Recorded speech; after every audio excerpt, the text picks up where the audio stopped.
Okay, so Mrs. Deren, you have witnessed the evolution of girls' education in your lifetime. You were one of the first graduating classes of Beit and you are now watching your daughters, granddaughters, great-granddaughters, being a part of the broad network of, Chabad schools around the world. And we want to talk a little bit about, how you've seen the evolution of girls' education, the then and the now, how we can draw inspiration from the past, and how we can use it to move forward in the future. We're going to start with maybe if you could share a memory, an insight, something you can remember from your own early education that inspired your own passion for Torah learning. First of all, I just have to say, I feel like I'm on such a high, just sitting here and feeling the incredible energy in this room and listening to you and watching you. And someday, you're going to look back and say, I was there at that, way back when, and it'll be with thousands and thousands of people who will get it and come on board. But it's just so special, and I'm so honored and privileged and thrilled to be here and thrilled to know that this is happening. So Shekayach to all of you, and Hadassah, Kol HaKavod.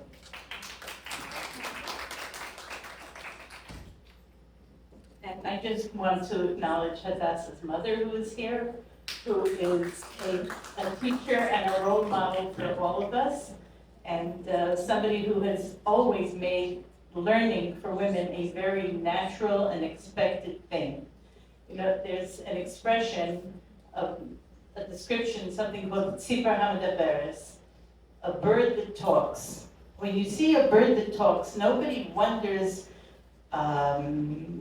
what kind of an accent does the bird have? How big is their vocabulary? Can they give a good speech? A bird that talks is, oh, wow.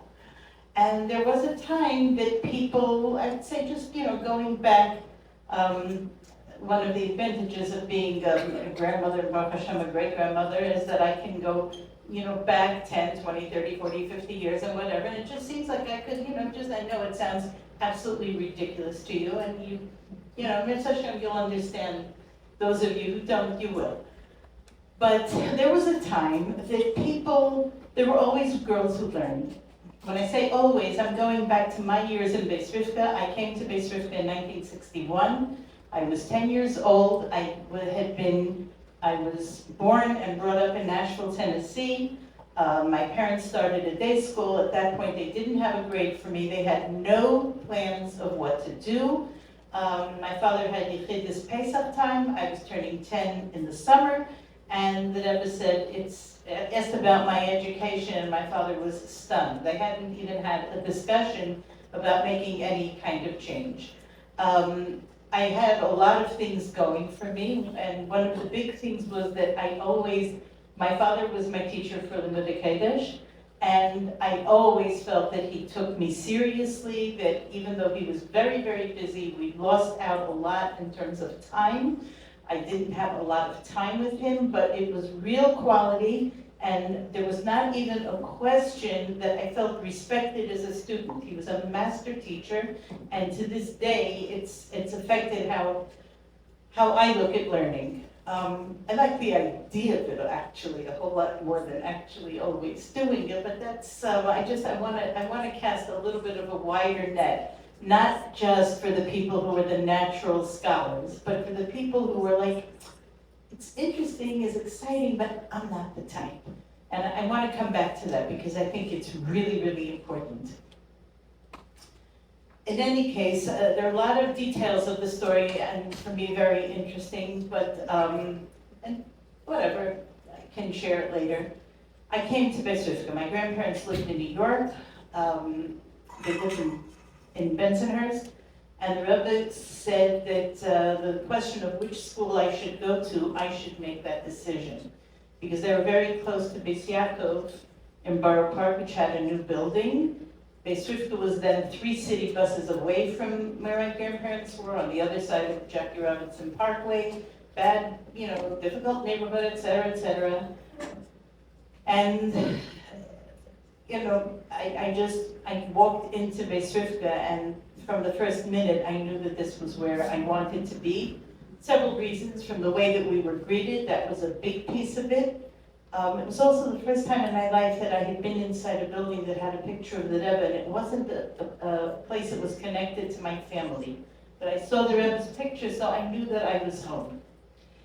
And so my mother brought me when it was actually time to start school, and we had yechidus. And, so that in itself gave me the message that what I was doing was very important, that the Rebbe made time to speak to me. I was 10 years old going into, middle school, and the Rebbe made time to speak to us. That was one thing. Another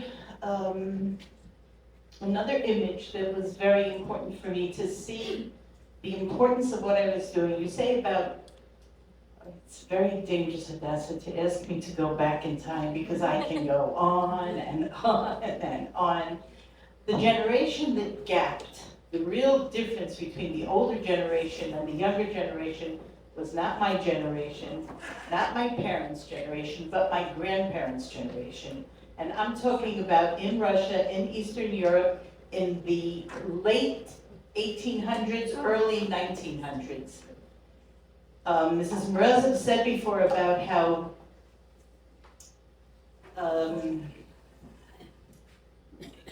women were so busy keeping house that they didn't have time to learn. It wasn't just that. There were not real learning opportunities of any sort for women. Not a lot for men either, but certainly not for women. So there was no big pull, oh, I wish I could live like the Polish peasants. Nobody was drawn to go outside of the home. Everything, and there were no other influences. The home was very, even when women weren't learned, they were very, the hashkafa, the outlooks, the values, the terasi mechel was a very strong part of their lives, and the strength of Yidden and the strength to persevere through all of those things, it was something that was very alive.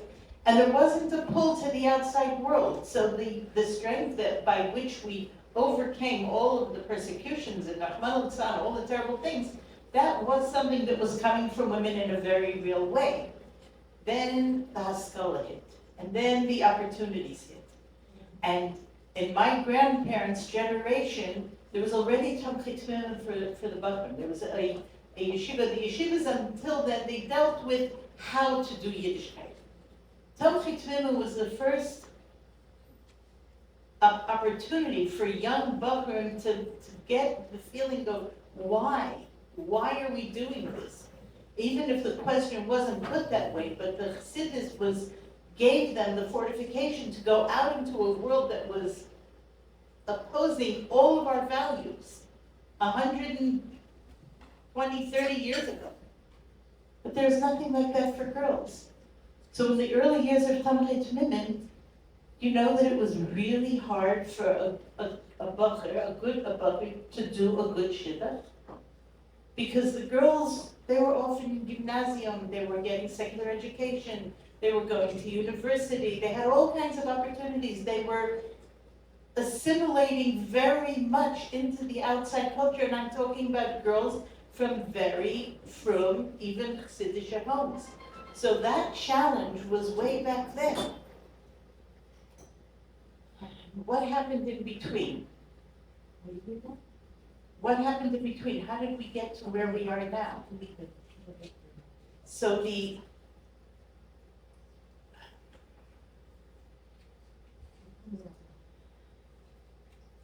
beginning of the girls' schools, it's the only person that I can think of that not within the framework of Lubavitch, the only woman that I can think of. That's exactly what I'm up to. Thank you so much. Sarah Schneer started the schools that ever referred to her as the Tzaddekis. This was Tafshin Lamed or Lamed Aleph? And her students were my teachers in Beis Yaakov. Uh, I came. Then I went to Beis Rivka, but it was that's so beautiful. Rebbetzin Wachtvogel, Rebbetzin Pincus, Rebbetzin Kaplan. Yep, They were Yep. her students. yes. You see that, the impact of a teacher. And so that's, thank you so much, but that's exactly where I was going. And there's actually, it's a very interesting train of what the connection of was, because there was a lot of pushback at the time when she started, a lot of pushback. And there's a whole interesting train of what the involvement was of the Frierdiker Rebbe to help this happen. But even, my mother was born in America. My mother was too old for Beis Yaakov. In other words, there was no class for her. So she was in public school. But there were a few Lubavitcher families and girls her age, and this was in the 1930s and 1940s. So she was in high school. And there were girls who were learning Chassidus with older Chassidim. I mean, they weren't older then, they were their fathers, so they were probably in their 40s themselves. But they took them seriously. They took them seriously. I think they were called maybe Aches HaShnimim, but my mother remembered that. So even though she was in public school, but learning Chassidus with people who respected them as serious students and took them seriously. That was a very big piece of it. But still there was this idea, was it really, so you're asking, like my own experiences, can I share two more? Okay? So my grandmother, she grew up in her father was Rav Asher Nikolaeva, and his name is in the Tanya. She remembered her father going to the Rebbe's bris. My grandmother was born in Nikolaev and she was close to Reb Tzimkana. When Reb Tzimkana came to America, that was one very big bracha of my life, that my first few years where I was able to be in Reb Tzimkana's house quite a few times.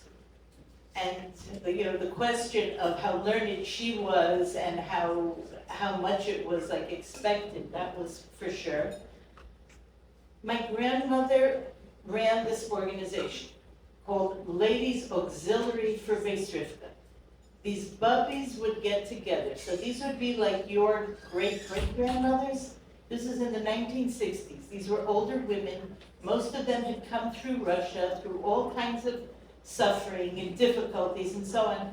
And they didn't have a lot of money. They're raising money for Beis Rivka. They would come together, they would bake these nice cakes, and they would sit together and they would have a speaker. It was interesting because some of the speakers who would come, they're going to talk to some bubbies. What are they, what are they going to tell them? I would help them set up. I never heard a word of criticism, but you could see when they had a speaker who respected them and spoke to them like they're worthy of deep thought, how much they appreciated it. How much they appreciated it. And I think I was just, there's the theme with the sneh, when Moshe Rabbeinu says, Asur another era, I'll turn aside and I'll see. And Rashi says, Asur mikan, I'll turn from here, l'hiskayir l'sham, to come close there.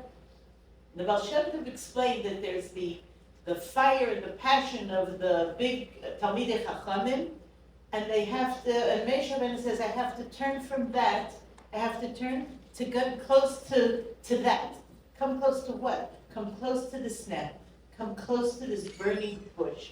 And that's the simple people and their communistic love. And that's what I felt in those women, that they had such a passion. We would not be here today.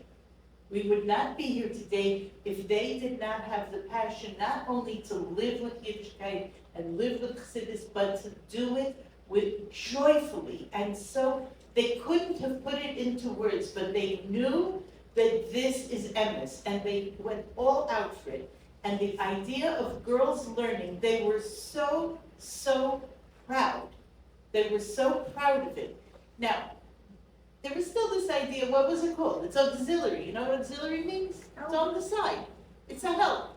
There's the real work and the real people, and then there's the ones that are on the side. This was the auxiliary. And I don't know how much, the community as a whole really respected what these women were doing. And with the Mechilas Kvede of my grandfather, Alav Shalom, and I think I hope he would pardon me. But one time my Bubby was having a meeting. And she would schlep on 3 city buses. And she was not well. I mean, it wasn't a healthy, fit lady. And she did this, and she schlepped her bags and her pastries and everything for her meetings in Crown Heights. And the Rebbe was walking, I think to Mincha or something, the Rebbe saw my Zayden. And the Rebbe said, what happened with the meeting? And my Zayden did not know what the Rebbe was talking about. After that, he made sure to know. But I think that it was like this, like how the Rebbe appreciated, so that they were really the generation, my grandparents' generation and my parents' generation, they were the bridge that brought us from the edge of the cliff. Yeah. How many thousands of women especially were lost because they didn't have the opportunity to learn. It wasn't even on their radar. And I remember I would stand by Fabrengans and I would take notes. And it was just easier, and I am not from the scholars, but it was just easier to write in Hebrew. My mother thought I was brilliant, but that I was speaking in Yiddish. My native language is 100% English. I came to New York not speaking Yiddish at all, and I'm taking notes in Hebrew. She was ecstatic about it. And the same thing with my sisters. So the idea that we had all of these opportunities. So that's the second thing. And the third thing that I want to share is something that I think of a woman who profoundly and deeply affected women's education to this day. I was 14 years old,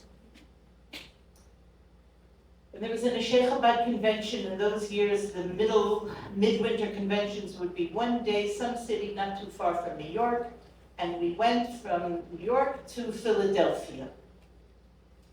And this woman got up, beautiful, dressed beautifully, impeccably, speaking softly and able and beautiful with such teichen. And she's saying how, that the Gemara says, this is a speech that I heard you understand in 1965, and I still remember how it sounded to me.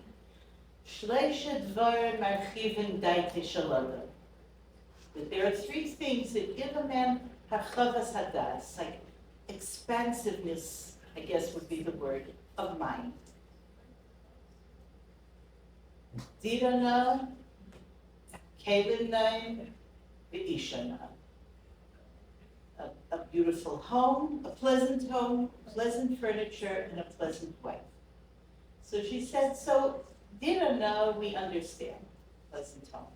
Kelinai, we understand. What is Ishana? And she gave such a beautiful description of what does it mean to be a pleasant woman in Yiddishkeit, in Chassidish life. And that, the blend that Mrs. Merazov was speaking about, and not like apologetic on either side. Just owning all of it. And the way, now, she quoted the Gemaras, like you could have thought that she was sitting in the Beis Medrash with a whole stack of Gemaras, and she picked out this one. In those years, I don't know of any women who were, maybe, I'm sure there were, but that wasn't her style.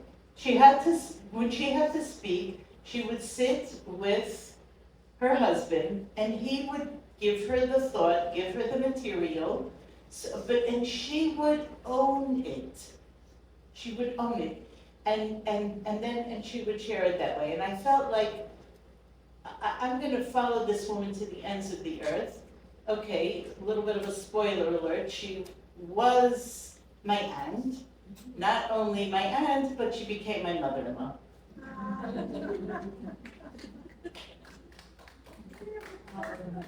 Okay, well, lots of questions, but we'll do a few, and maybe some people in the audience want to ask a couple questions too. So one question I have is, in the early years of Beis Rivka, what was that like for you and your friends? Did you guys feel like you were part of something revolutionary, or did this feel like this was just part of the norm at that point?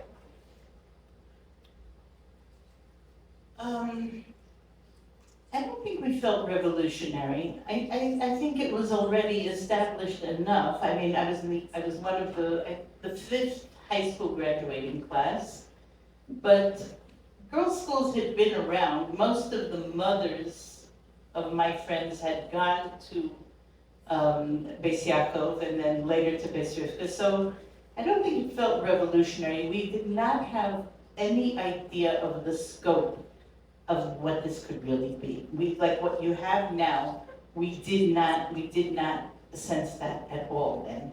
But we loved it. We loved our life. We loved,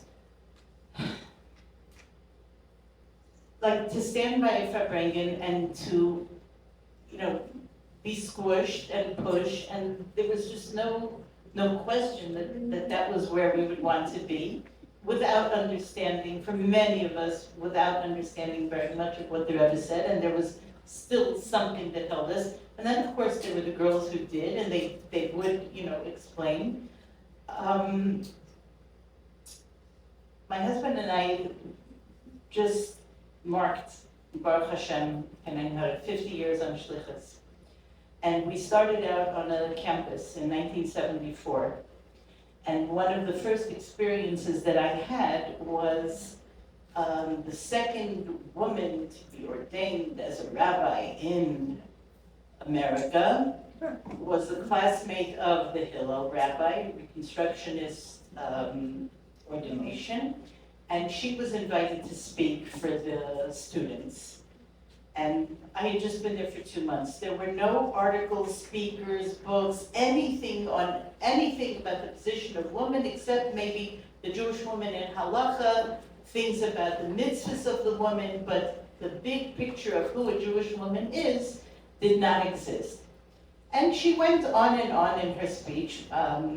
My husband felt very strongly that I should go when she speaks. It was a huge room, and it was filled, and I was all the way at the other end of the room. And basically, she was talking mostly about things that happened in shul, things that happened the Jewish woman was always respected in the home, but she was never encouraged to develop religiously or intellectually. She was raised to the service of the teapot rather than the service of the bima. Okay. So then came the questions, and I was the second person to raise my hand. I don't know where this question came from, but I said, I'd like to know what you think of the education that Hasidic girls get. And she said, oh, I don't know very much about it. I know that some of them actually do cover some material, but very dismissive. I said, well, I do, because I went to one of those schools, and let me tell you. And I said, in 3rd grade, and I just started talking about, what kids cover in 3rd grade. And in 9th grade, and just, learning Chumash straight from the text in 3rd grade. Girls are learning Chumash. What does it mean to learn Rashi? So you're reading Hebrew, you're reading Rashi, you're translating, all regular stuff, nothing, and this was, 50 years ago. And talking about what we learned in high school, and talking about, and it was like a ping pong match, and it was going on and on. I was shaking. I got up there, pure Kabbalah's, I have to do this. What am I? But it just flowed. And at one point, the host rabbi said, I don't think it's really fair for one person to be hugging the microphone. He didn't say hugging, but to be, monopolizing all of this. Maybe we should give other people a chance. And the students were like, no, you should have set it up like this, to begin with. So I realized this was one of my first real experiences on campus, and realizing what a treasure I'm sitting on as a graduate of Beis Rivka without even knowing what it is.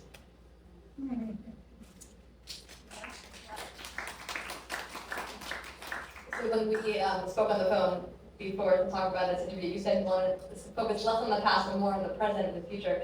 But one more thing I want to ask you about the past is there was a story you told me on the phone, a really powerful story that I want you to share about the Rebbe. Can you share that first, and then we'll talk a little bit more about the one about yeah. Okay, see here, see where the generation gap is? She thinks that this is, in the past. As far as I'm concerned, this happened in 1981. How long ago was that? I mean, that's not really the past. Yes, absolutely, I agree with you. So, okay. I would, if you're gonna write down one thing, I strongly recommend, go to therebbe.org. And in the audio archives, there is no video of this, unfortunately. It's Chav Shvat, Tavshin Mem Aleph. And it says there, Rally Tzivus Hashem. It's also printed in L'Kutei Sichos, I think it's Chelek Chav Aleph, and it's Tzivus Hashem, Massachusetts, where my husband is a regional director, so we're in Massachusetts and Connecticut. And whole long story, definitely not details now, let me just say that the airline that sponsored this crazy deal went out of business. So I guess they only existed in order to make this happen, but basically we were able to bring a group of about 350 kids or something from Boston. We had kids from all over New England, bring them to New York, and it didn't cost any money. But we'll leave the business model for something else. So we were gonna take them sightseeing, whatever, this and that. Anyway, we, of course, planned the whole trip around bringing them to the Rebbe. And in those years, the Rebbe would daven mincha upstairs, but because there was a large group, the Rebbe said that mincha would be downstairs. And we knew that we would have a rally, but we didn't. I don't know, it was the early months of Tzivus Hashem also, so I'm not sure that it was even clear that the rally would actually be when the Rebbe was there. In any case, we had kids prepared to say psukim, and at one point during, maybe at the beginning, I don't know exactly when, but the Rebbe told Maskirs that they wanted to speak to the children. This was completely unexpected. Rabbi Hecht was always the one who would translate. Rabbi Hecht was not, he was not available. I think maybe he was even out of town, I'm not sure, but in the middle of Chazaras Hashatz, my husband gets a tap on the shoulder, you're translating. And they gave him a pad and a pencil, and so that he could take notes while the Rebbe was speaking, so he would know what to translate. And the Rebbe was talking a lot, it was Pashas Mishpatim. The Rebbe used several times the words in terms in English like commander-in-chief, the order of the day, even though soldiers have, ongoing orders, but every day there is the order of the day. There are some recordings where you can hear it. They have that little clip of the Rebbe saying the order of the day. So I don't know if it was from that time, but there are several times that time the Rebbe said the order of the day and the mission that every child, the Rebbe started with, every one of you is a soldier in Tzivus Hashem, and if you're not yet, then certainly you will be soon. And the Rebbe was talking about, it's Pashas Mishpatim, K'shulchan ha'aruch l'fneihem, that the laws are set out clearly to know what to do, and that somebody that's looking and they see how to know that this soldier, that he's a proud, maybe the Rebbe even said girl first, but then the Rebbe said, I'm not sure, you'll listen to it, you'll know. But then the Rebbe said that the little boy, how can you tell that he's a proud soldier in Tzivus Hashem? by his yarmulke and by his tzitzis. And the little girl, and I think probably everybody in the room was pretty sure what was coming next. And no. The little girl, I want to get the lesson exactly right because I wrote it down listening. Sorry, but these need glasses sometimes. Okay.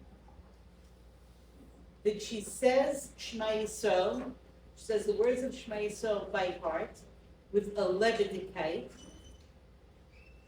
And you can see as he left them that she lives with it.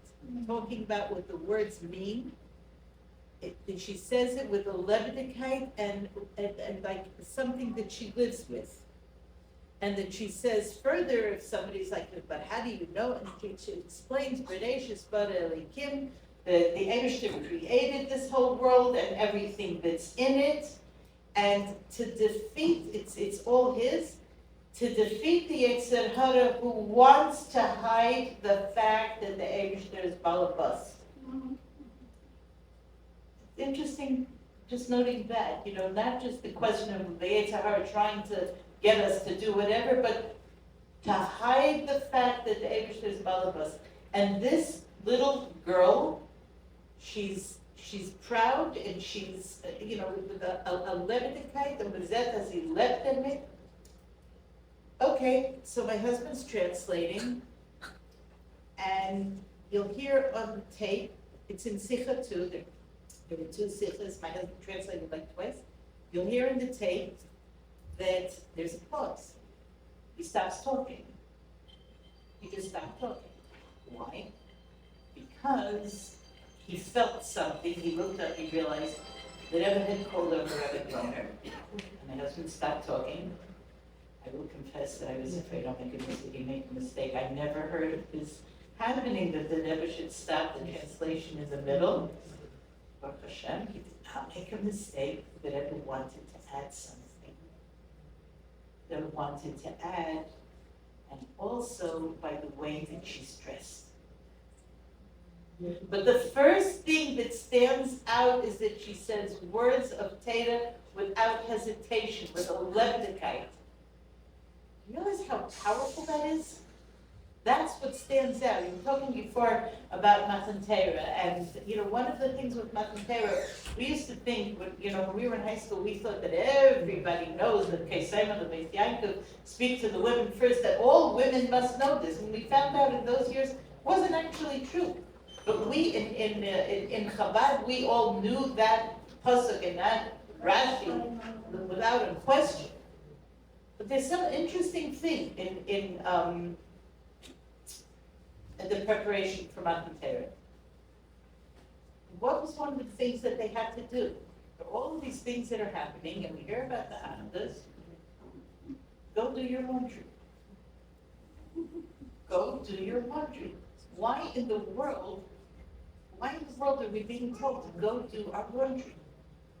But if you think about everything that we know in Chassidus of what our clothes are, wash your clothes, is the terms that are used. What are our clothes? Machshava, Dibur, and Maaseh. And we have to wash them. And that we have to do ourselves. The Eibishter gives and gives and gives, and the Rebbe gives and gives and gives. But there are certain things that we have to take ownership. We have to wash our clothes. We have to get our thoughts and our words and our action in shape. And how do we do that? Only with learning Torah and mitzvahs. And it hit me. I was looking at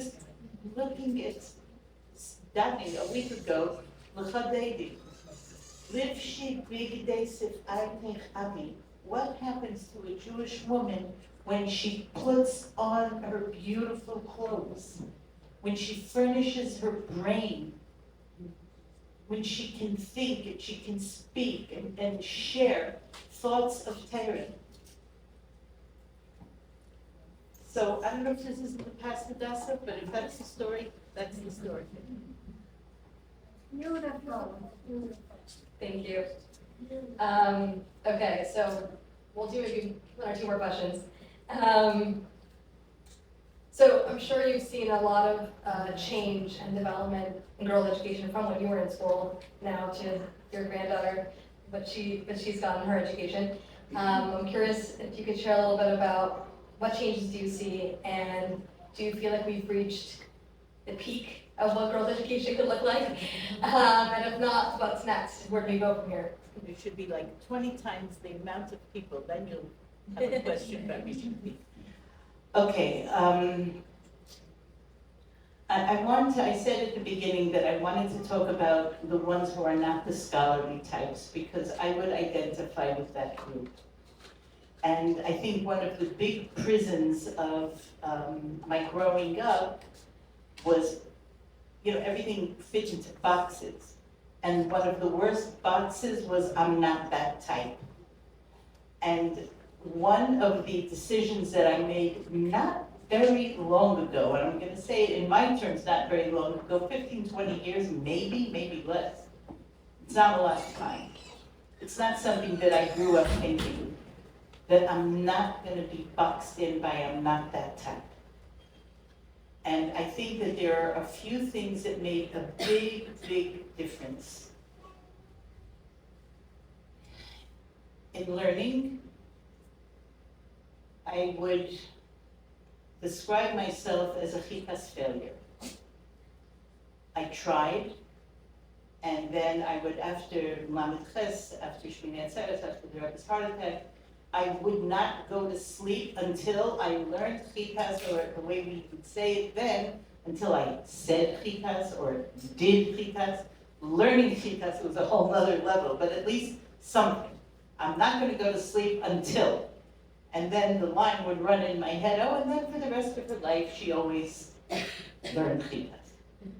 It worked from from right after Shmini Atzeres until Pesach.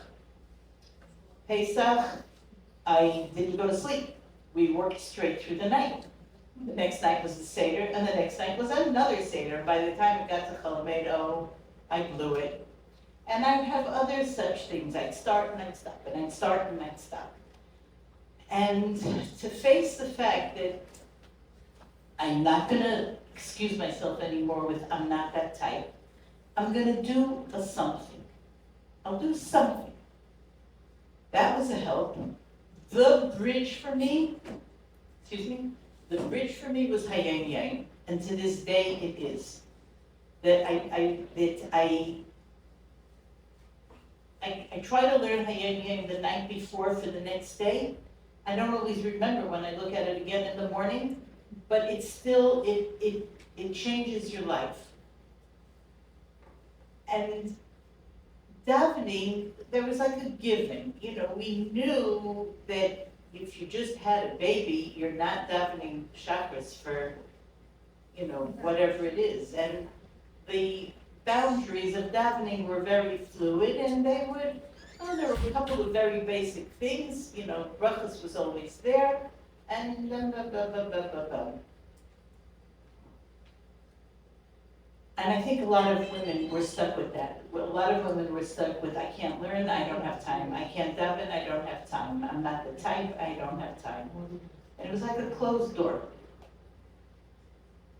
A number of years ago, the campus shluchah put together a little booklet. Now there's a siddur, it's Tfilat Nashim or Tfilat Nashim. Yes. If you have this amount of time, it's not for you. You daven the whole thing. My daughter bought 4 copies. To give them out. Yeah. But it's definitely a lifeline for the new mommies who are feeling flooded. But basically, what Nachamadina has, the people who do chikas for kids, she put together davening in 10 minutes or less. And it's basically the basic minimums of brachas and Shema and Shemona Esrei and a little bit more. And that was a lifeline for so many women who felt like the bridge is too big for me. I can't make it over there. And 10 minutes, okay, maybe. So that was one thing. Another thing that was the thing with learning is that having a very broad definition of what learning is. Podcasts are learning, and I just last night heard the Rebbe say to somebody by dollars that she was having trouble with chitas, and the Rebbe was talking to her about learn it in English. Learn it in English. Our late senator, who was an ehrliche Yid and a very, very special person, Joe Lieberman, Olav Shalom, he used to say that perfection is the enemy of progress. You know, if I'm not going to do it right, I'm not going to do it. No. But, you know, just finding different ways of learning in English, learning on Chabad.org, learning in a podcast, and keeping always in mind the idea of the way, as I heard on a podcast this week, ACS machkimis. You have to learn from a sefer also. You want to learn the real deal, the real words of Torah. Another thing that was a big breakthrough, I think, for a lot of us, and it sounds from everything that I heard tonight, that you guys are like way past there and it's beautiful. I found it actually life transformative. Sharon Ginsburg's introduction to her book. I have yet to make it all the way through. But in the introduction to the book, she speaks about you know, that if she would learn, and she has a lot of very powerful ideas there, but that if she would learn, and if she had time, you know, Baruch Hashem, a house full of babies, so it would be something that would be like an Aveda thing, something about how to serve Hashem better, more b'simcha, you know, that type of thing. And a friend of hers pushed her to commit to learning, I think it was L'Kutei Torah, or, you know, like heavy Maimorim, and deep, profound effect that had on her. I never imagined such a thing. That was another thing in the category of, I'm not the type. And just one more thing, one of the pitfalls of my Beis Rivka education that I think other people were affected by also, sometimes a little bit knowledge can be a dangerous thing. There are concepts that I thought I knew what they were, and I had no idea. Me'er shalat al halev. I know what it says, Taken Hayem Yem with Ramesha Meislish, you know. Napoleon put his hand on his chest and said, "You're a spy," because he knew the whole teaching of the Alter Rebbe, that Me'er shalat al halev, he was able to control his heart rate and his breathing, and he didn't betray himself. But okay, that's Me'er shalat al halev, and that is not me, so obviously I cannot relate to this. And I think that's true with a lot of concepts. We know a little bit, and we don't realize what we don't know. So that's another step. Thank you. I feel like we can go all night here, but maybe we'll end off with, you know, I think girls' parents are certainly getting a lot more schooling than, let's say, your grandmother got, but having more schooling doesn't necessarily mean having more education or, you know, having, you know, strong values or what education is really supposed to bring us to.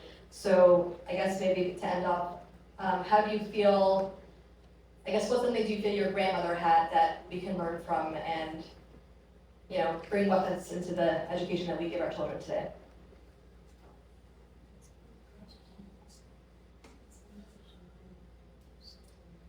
It's a value that everybody will agree, or of course that's a good thing to have, but we don't always, it's not always so easy to carry out.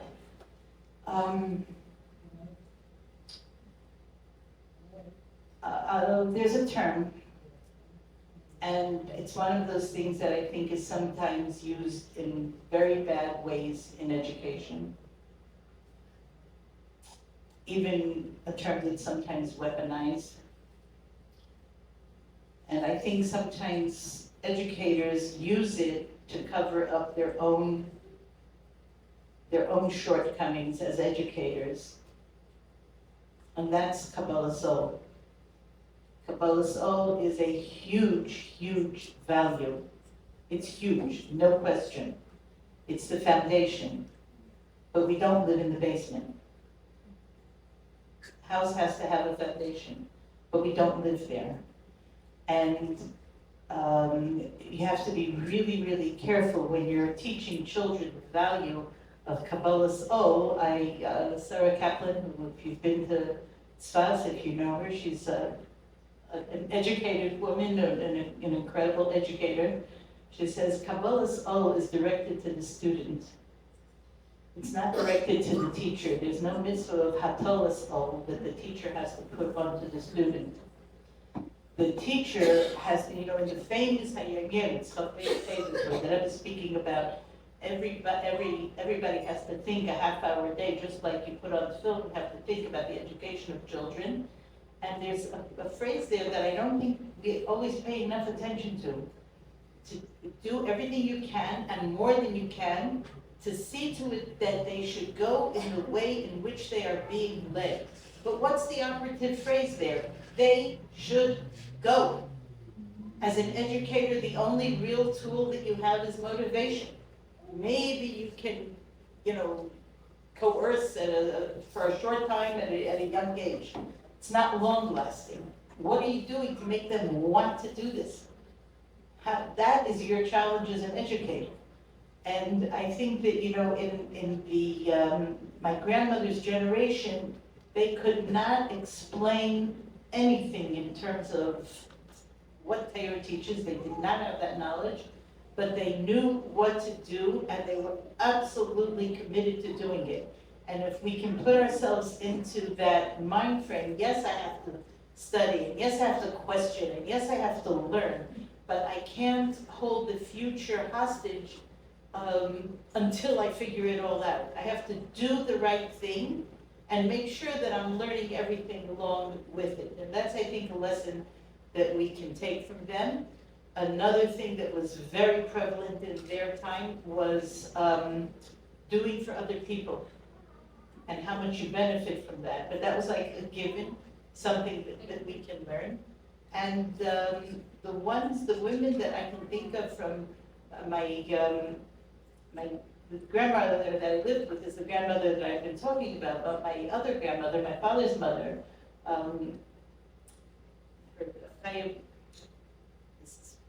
Chaya Posner, she was always singing. She didn't have an easy life. She was always singing, always singing. And you just felt that the atmosphere around her was freilich and lebendig. She just always had that. My other bubby, the Besrufka bubby, so her name was Kazanowski. Freda Kazanowski. I like to mention their names because you know them. Carl, thank you so much.